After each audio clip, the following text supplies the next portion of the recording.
It's great to join you today. I'm going to have to be brief because I was only slotted to be here until 4:45, and I've got some things backing up, but I will get to the point. I was listening to some of the pitches and the things that are going on, very impressive.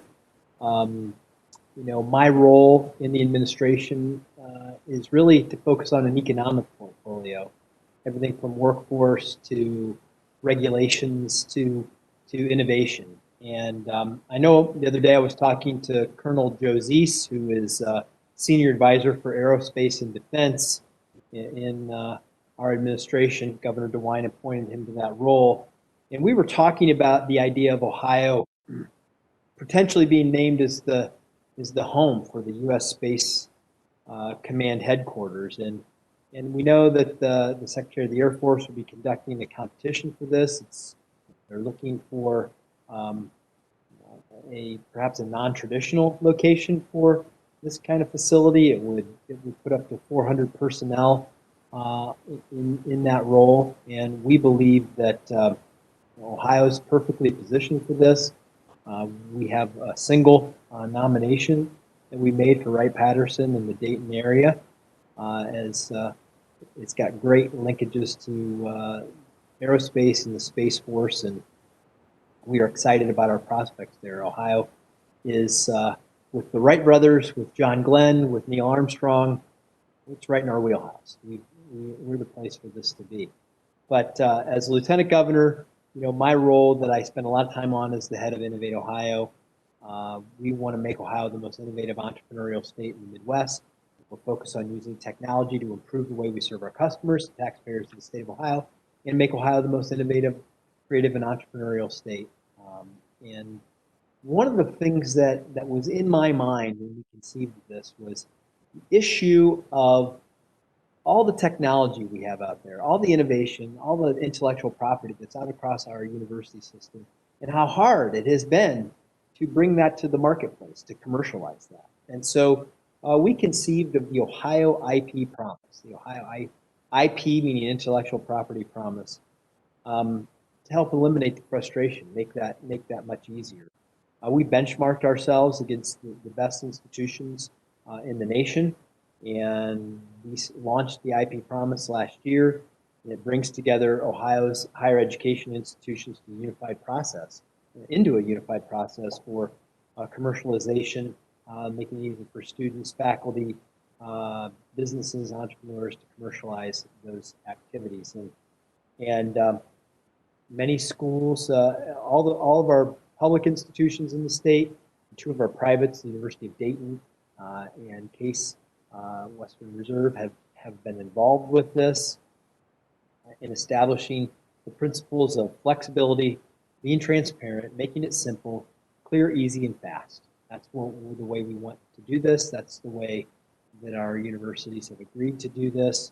The Inter-University Council was a big part of this. It's on a single page on all their websites. If you want to know how to commercialize in Ohio, it's right there. It's simple and easy, uniform. And to highlight this, one of our early successes was in April when the University of Dayton faculty member who was developing software that was very accurate at diagnosing COVID using x-rays. This one was one of the first licenses that was completed since we put this together. And it's the Ohio IP Promise was credited for helping put this agreement together in 2.5 days. So it's speed to market. It's making it easy and simple, and I'm glad to see that my alma mater was one of the first to take advantage of this, and also to see, because when you're doing this, it's not just the university, it's not just the IP, it's about helping people. It's about getting this into the marketplace, helping people. This is a real world example of how we were able to do that.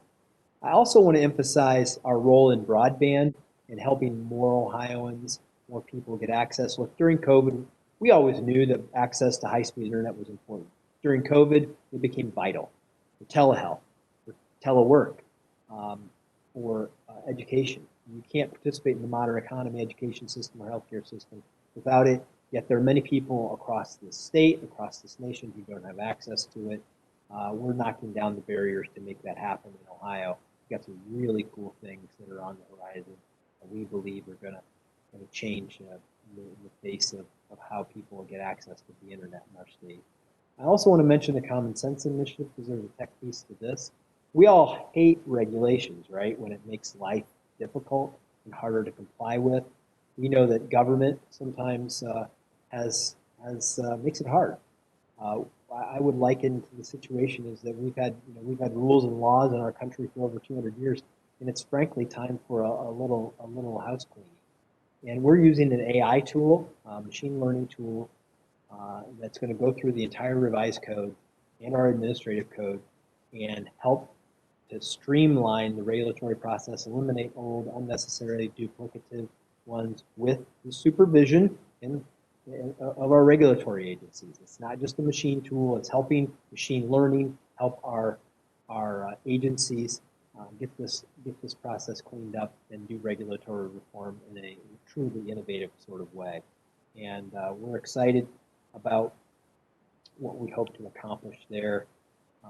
And finally on workforce. I often say you can't, the modern economy requires capital, it requires innovation, but it also requires talent. And whether you have a 4% unemployment rate or 11% unemployment rate, as a lot of parts of our nation are going through now, tech talent is incredibly important. Why one of our strategic initiatives is something called Tech Cred, which is going to help upskill 10,000 people a year in the workplace, people who already have jobs, to help upskill them to become technologically proficient, to get an industry credential, to earn that credential in less than a year. And we pay up to $2,000 for every one of those that an employer helps an employee get. Makes that employee more marketable, makes them able to earn more, gives them more job security, and gives employers the talent they need. You combine that with our Choose Ohio First Scholarship, which is a STEM scholarship for Ohio high school graduates that also accompany internships and co-ops. And we have a very robust attempt in the state to get people the skills they need, to be innovative, to be creative, to be a force for themselves and for the businesses that they're working for. And those are just some of the things that we're thinking about in our state to help give us a competitive advantage, to help give our people the skills and the entrepreneurial backing that they need to be successful. And I know that everything I described in some form or fashion is relevant in all of you who are participating in this today.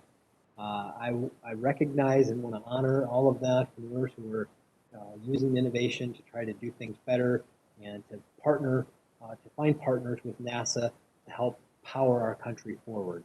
Entrepreneurship, good government, and progress as a society all fit together very well.